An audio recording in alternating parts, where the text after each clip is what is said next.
What's up, everyone? Welcome back to Every Week We Follow, your ultimate Aston Villa fan channel. Gary, do your usual intro, mate. Every week we follow the boys in claret and blue. That's it. That's There all it you goes. get in. Nice. You know the Very rest. nice. First off, Gary, how are you doing? Yeah, good, mate. Feeling good. I'm strangely feeling optimistic, hopefully, for upcoming week. I don't know why. I think it's just that false little belly button I get because this is actually being recorded on the West Ham game day. So I always get these kind Yes. of So this is butterflies of the hope that things are going to turn around, and So just a I'm little bit feeling of clarification. A little bit of clarification for people. We're recording this on the Friday, the 10th, which is the day of the West Ham FA Cup game, mainly just because I'm away start of next week, so we wouldn't have been able to get an Everton preview. Yeah. But yes, we are talking about the Everton game for next week, so there will be a few things that we won't know at this point. Who's the new Everton manager? David Moyes. Are we back into, have we gone back 15 years, whatever, 10, 15 years? We've gone back in time. We should bring back, who'd have been Martin O'Neill. Let's bring back Martin O'Neill. Let's get back. Just for the old school days, yeah. And finish sixth. Yeah, I'll take that. Happy days. Yeah, I'll finish sixth. That'd be right. Yeah, it is my hot take. David Moyes to take over at Everton and for them to finish above West Ham. Imagine the scenes. Graham Potter gets the sack in the first. Anyway. But yes, so we're recording this a little early. But quickly on that, so new manager bounce. Yeah. What's frustrating as well is we're playing West Ham tonight, new manager bounce. So are we going to hit 2 new manager bounces and have tough games here? I think both will be tough games. But if we're talking about the Everton one, isn't that the sod's law that we kind of face an Everton squad that have been piss poor, really, and now under potentially a new manager, which we all know is going to be grounds for raising their game at the very, because every player is going to go, right, I'm playing for my position again, and it's kind of, you get that naturally. I just had a discussion with my father-in-law about this and just kind of said, we've got to forget about what other teams are doing. Right now, it's kind of about what we can do, because if we don't start raising the tempo of our performances and being more clinical, then we're just not going to get the rewards that we had last season. And I'm not talking about Champions League finishing places. I'm talking about us finishing those European places. I think that would be a successful season this year. But to do that, we've got to up our game massively, because we've been so inconsistent. We've Man City, great performance. Brighton, terrible. Forest dropped points. Just our game management. What's happened? We can't seem to get it under fire. So yeah, the Everton game's a massive one for me, because I think Arsenal's next after Everton. Yeah. So away. So I think at this point, I'd take a point. Yeah. What Arsenal or Everton? You mean Everton? Oh, okay. Because interesting. I mean, it'd be interesting to know what everyone else thinks. Like, as always, guys, if you have any opinion on this, pop it down in the comments. Yes, please. It'd be interesting to know what people think about the lineup as well, the kind of predictions that are going to come in. But yeah, always give you predictions and things down below. But yeah, I don't. No, we've got to win this game. No. Yeah, I agree. I think we have. I think it's a must-win anything less game. than win, I'll be disappointed. Yeah. Personally, I think yes, okay, they'll have a new manager, but still, man for man, player for player, we are better. So we should be walking this game, if I'm honest. My issue is, mate, that it's all on paper. I'm hoping they play. I'm hoping they come out as play, because I actually think we'd struggle against Dyche. I actually think we would have struggled. They would have we would have struggled to break them down.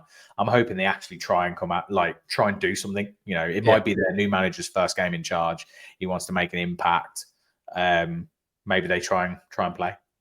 Well, if it's David Moyes, that's not going to be the case. I think it'll be a case of parking the bus again, and we're going to struggle.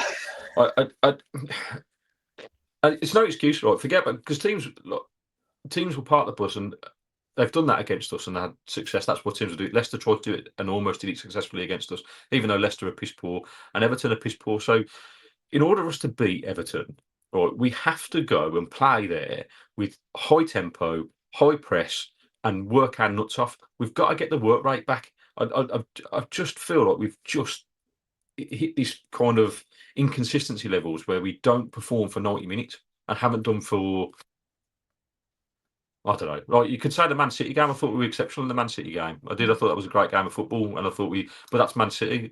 So against teams that come out and play, we always look good because we've got the time and the space to kind of hurt teams. But we've got to work out a way of playing high tempo football against teams that park the bus, that play with 8 or 9 men, and that basically means players like Bailey, Rodgers, Watkins have got to work their nuts off and perform and take chances when they and be clinical. I mean, I was going to say on that. Obviously, there's a few question marks around players that will be available. So Duran, I believe, I know there was talk a little while back of maybe his ban getting extended or something, but I don't think that's happened. No, that can't happen. For what? There was something where they were going to extend it to an extra 2 games, or there was a fine coming in. That sounds racist to me, mate. That sounds racist. It's just because I'm sorry. I think it was something he said. So I can't remember what it was, but I think that was just rumours a while back. But no, he should be back for the Everton game. So the question is, does he start?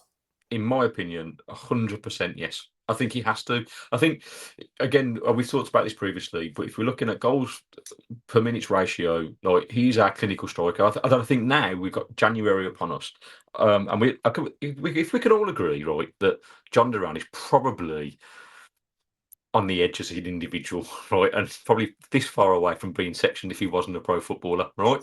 So,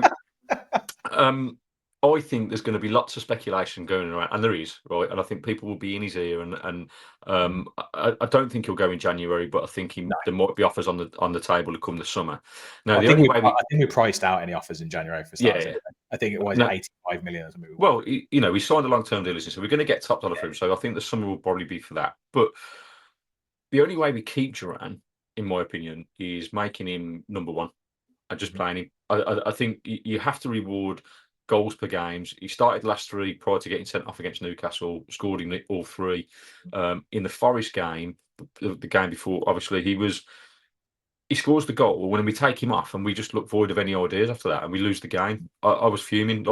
Sometimes I just think, okay, now's the time to kind of have a bit of faith in him and see what happens. And Watkins has got a choice then to what you hope you want to see. Because this is my thing about Watkins. I think the pressure from Duran has put Watkins under scrutiny and his performance levels have dipped. And now what I'd like to see is them rise and go, actually, I've got real competition. That's my shirt and I ain't going to lose it to some 20-year-old kid.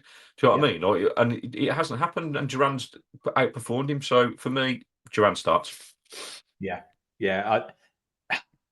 The difficult, I think part of it maybe rests on how Watkins plays tonight. I think personally, if Watkins gets a brace, then you're like, well, it would be a bit harsh. I think on because Watkins scored. Has he scored? Has he scored in both games? Yeah, but penalties don't count.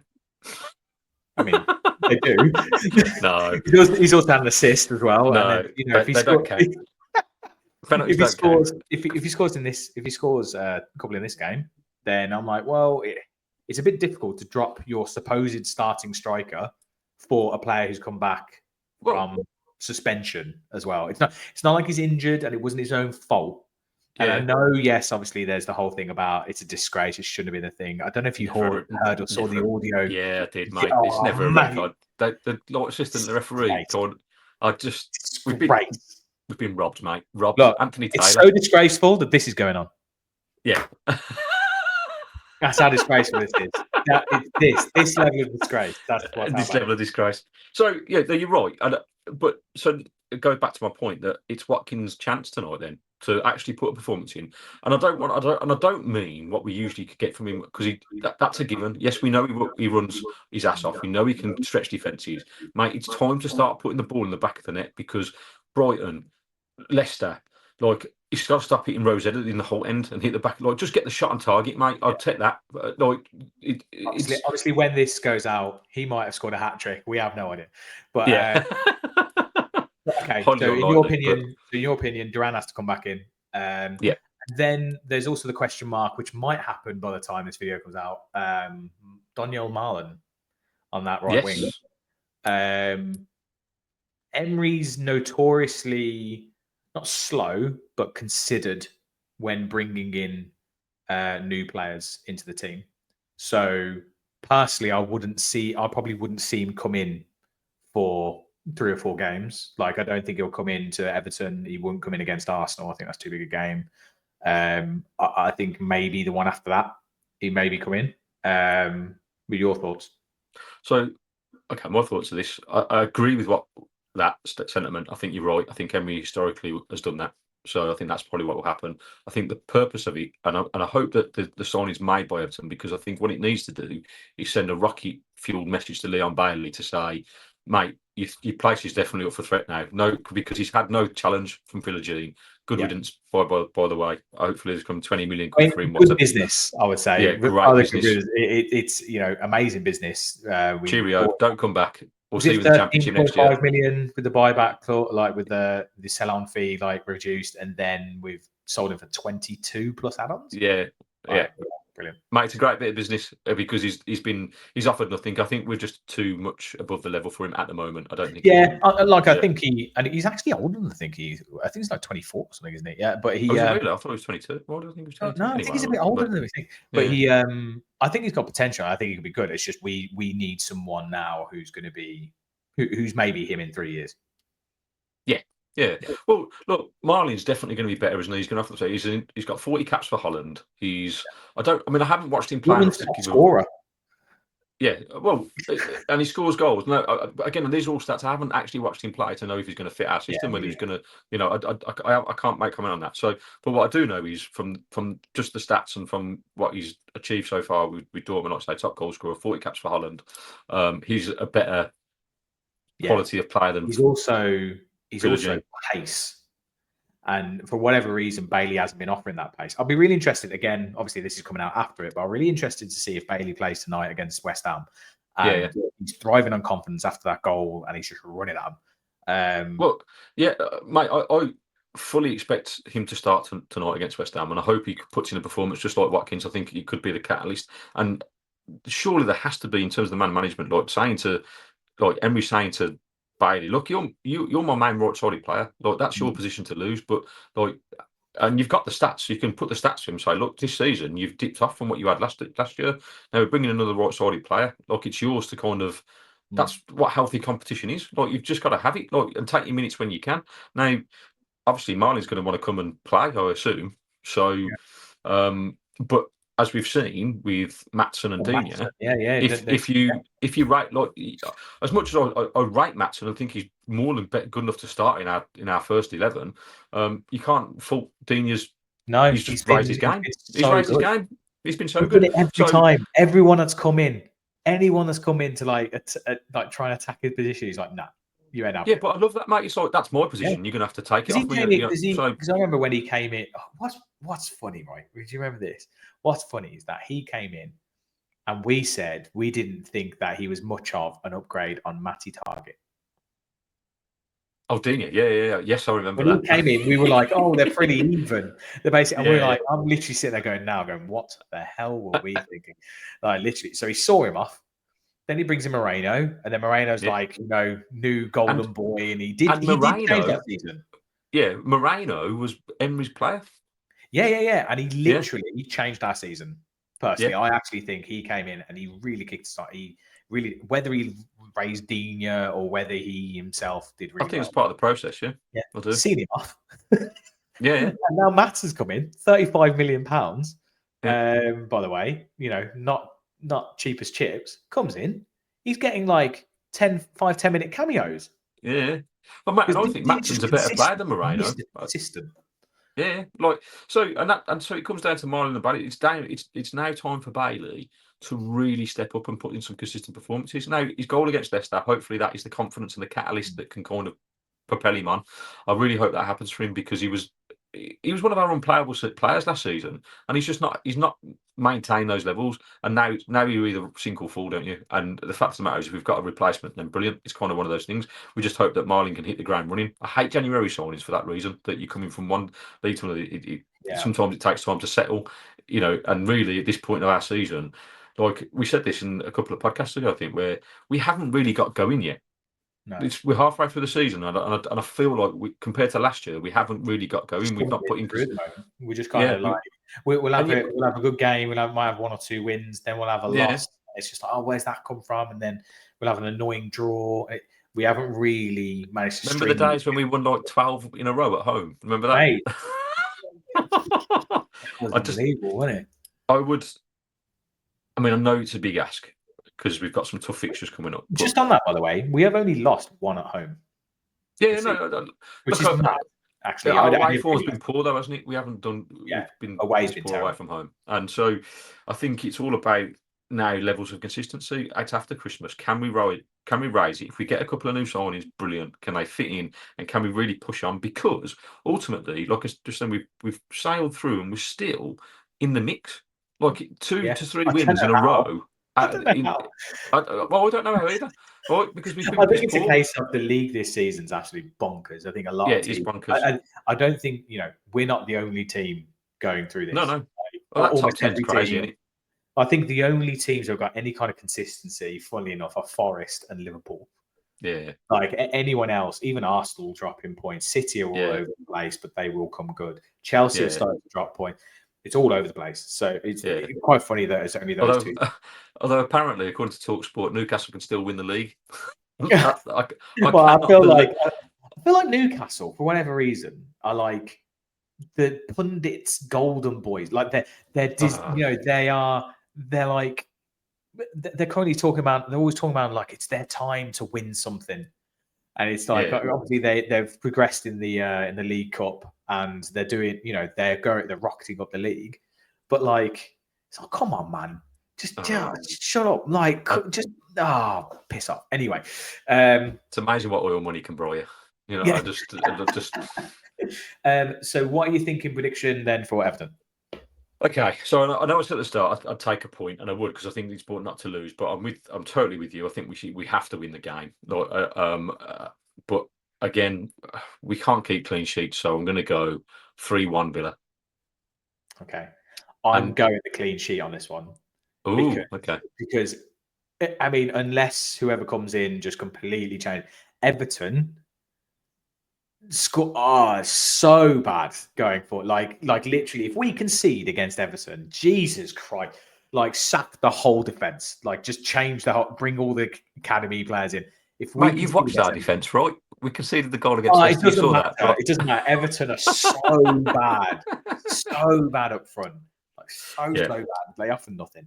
So I'm going to go for a 2-0. Okay. So, well, it'd be interesting to see what. I mean, I know enough about Everton squad, but they've been missing players obviously going forward. Like Dwight McNeil's been injured, and he's probably their main man in terms of assisting Calvert-Lewin and whatnot. Yeah. And so they've missed him massively. Yeah. I think defensively they're not the worst. No, that's why they keep. I mean, they kept 0-0 against Arsenal and City. Yeah. And so I think it'll be a tight game. I do, but I still think. I just have. I'm still going 3-1.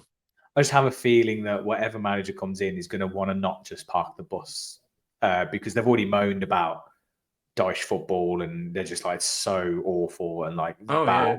Well, it was interesting because Everton are in this massive predicament. They cannot afford to get relegated. They just can't with that new stadium. But I don't know if on TalkSport this morning they had Tony Bellew. Huh? It's already leaking. Like Tony Bellew was saying that basically it's kind of it's the best stadium in the world. He's been around it, and I thought, have you seen the it leaks? It's a water park as well. That's what it is. Like I don't know, but they can't afford to be relegated, mate. So that's why I think they've made that change and bit the bullet to get rid of Dyche. Because they are Dyche with death and have done for the last 3 seasons. I would love Everton to get relegated, by the way, because they never have. And when they're the last did, one, aren't they? Yeah, and Arsenal, there were lots of Everton people in the air when we got relegated, kind of celebrating, and I saw a lot online about then. So I think there's a little bit of a. They've been making up the number. They've been toying with it for so long.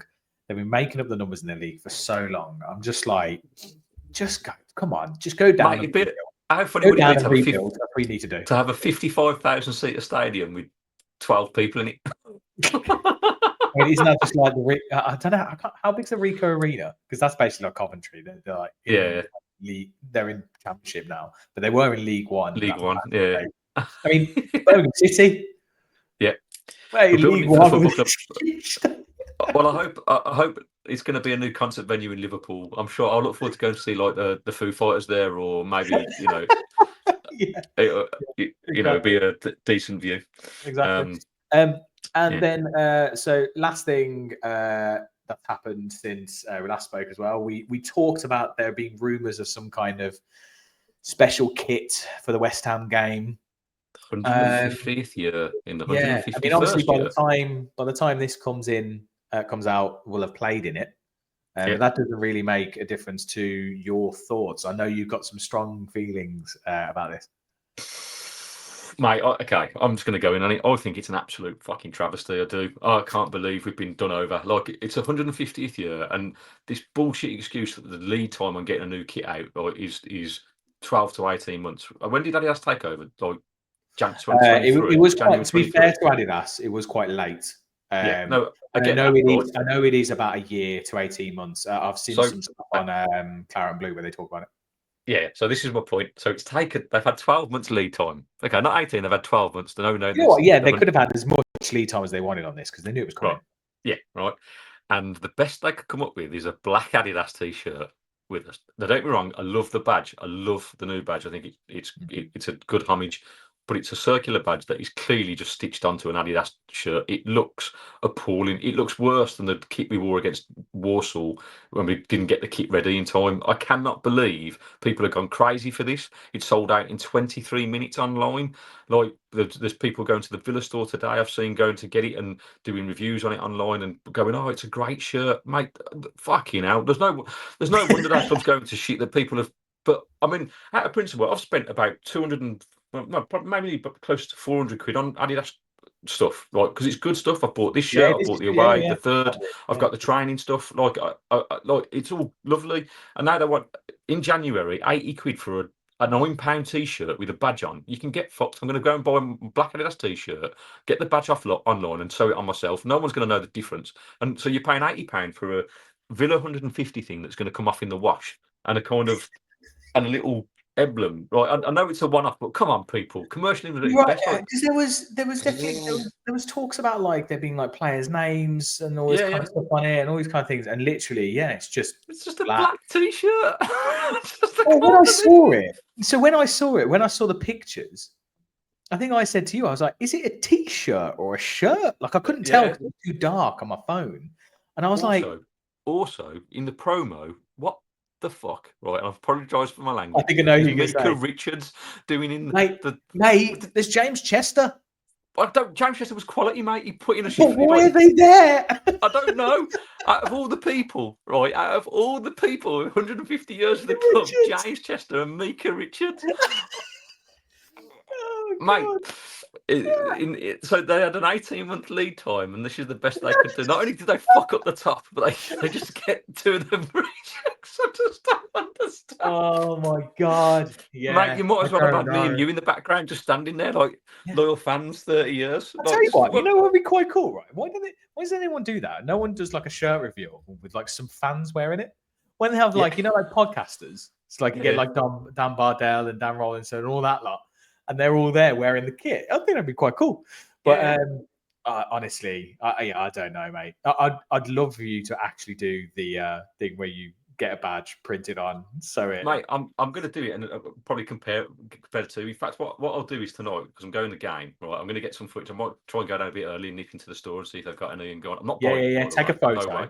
Right, but I'll take a photo of it, bring it back and make my own makeup of it. That's what I'm going to do. I think that's. You watch it first. Like and subscribe if you want me to do that. Put in the comments. Let's do it. Let's see if I can make a better Adidas shirt than a 12-month preparation by Adidas. Right, I'm going to start my own little sweatshop, and if you want one and it's good enough, then that's the way I'm making some extra cash, mate. I'll do the 150. The Adidas thing, right? Like the shirts are lovely, really good quality. I like them in general. But I tell you what, the thing that is actually like really not annoying me. What it is annoying me is I don't feel like I've noticed before how templated these kits are. Yeah. So like, there's so many teams with the Adidas. And it's basic. It's got the same like lines down here and all that kind of thing. Yeah. It's just a different color. And then the amount of goalkeepers that have all got that same. I'm just like, what? I'm Remember, sure Adidas need 12 to 18 months to prep all that. Hey, some of them have got the same colours. They've got the same colours. I'm like, you're not even fucking doing an innovative colour. It's the same shit, just with a different badge on it. Fuck my life, honestly. Oh, man. Which is my point, mate. People are being charged £80 really for a T-shirt that's costing £9 to make. Yeah, but you think like Adidas, and you're like, right, cool. And to be fair, apparently next season we're going to be elite level on it, because basically Adidas has like. I mean, Nike is the same, and there's basically like elite. Then there's like level 1, level 2. Currently we're level 1, whereas it will be same as Arsenal. So it'll be elite, and they do loads of like retro stuff and interesting training stuff and all that kind of stuff. So hopefully we will get a bunch of stuff. But mate, I can't believe it. But this is. I think it's lazy-minded either from the club or from Adidas. The fact that to say that we're not elite from the get-go. Well, I know people will always moan at this and go, "You only talk about 1982," but we're European champions, mate. Right? That makes us an elite club. It might have been. I think probably it was a case of getting us on, seeing how sales did. That kind. I think there is elite. Because I think there is elite from a standpoint of like, I don't think it's to do with your history. Like, I mean, for starters. Forest are with Adidas. They've won the European Cup twice, all that kind of stuff. All right, mate. Okay, I get what you're saying, but okay, forget that then. Right, moot point. Right, but one of our owners, yes, yeah, right, has a very large stake in this company, right, and probably could have pulled some strings, right, to get us sorted. And everyone could have argued, as if the Villa were elite. Now, have they done that in the first season? Yeah. Well, you know what? It kills. If we all know it's not what you know, it's who you know in this kind of business. So, like, I'm disappointed that this 150th kit is not a trial kit, and it is not what it should be. And the fact that it's just people are going crazy for a black Adidas T-shirt with a badge on it is crazy to me. I can't. As however nice it might be. Is there? I've only seen the shirt. Is there shorts or anything? Is there? Is it just wearing the white shorts? I don't know. I couldn't tell you, mate. They've only focused on the top. I assume there's full kit. Now there is some other gear that's come out. I saw a hoodie and a zip up top which look quite nice. They're like a reddy clarety colour. With basically the old badge and again just the Adidas sign. That looks better than the actual shirt. I've seen the hoodie and stuff. Looks quite nice. Claret hoodie with like the lion here and stuff. It's just basic, isn't it? Like I'm seeing it like I do design and I'm sitting there going, you fucking taking the piss. Like it's literally just a lion. Mate, it very much feels like I designed it. It very much someone's felt like, "Gad, do you want to design the top for the Villa?" Yeah. Okay. Or you've sent it off to a local primary school and said, "What can you do with this?" We'll just colour it in black and put the badge on it. There you go. I can't honestly. If you do go and buy a shirt, by the way, you need to like video yourself like making it, like stitch it on, have a little like kind of like diary on it. It's so funny. Anyway, I think that does us for this preview. So obviously this is going to come out. So this was recorded on the Friday, going to come out either the Monday. I think probably the Monday. For the Everton preview. As always, give your thoughts down below. Let us know what you think of the shirt. Obviously, this will be after the game. Let us know who you think should start. What's your lineups, your predictions, and as always, subscribe. Yeah, exactly. Hit us up. Brilliant.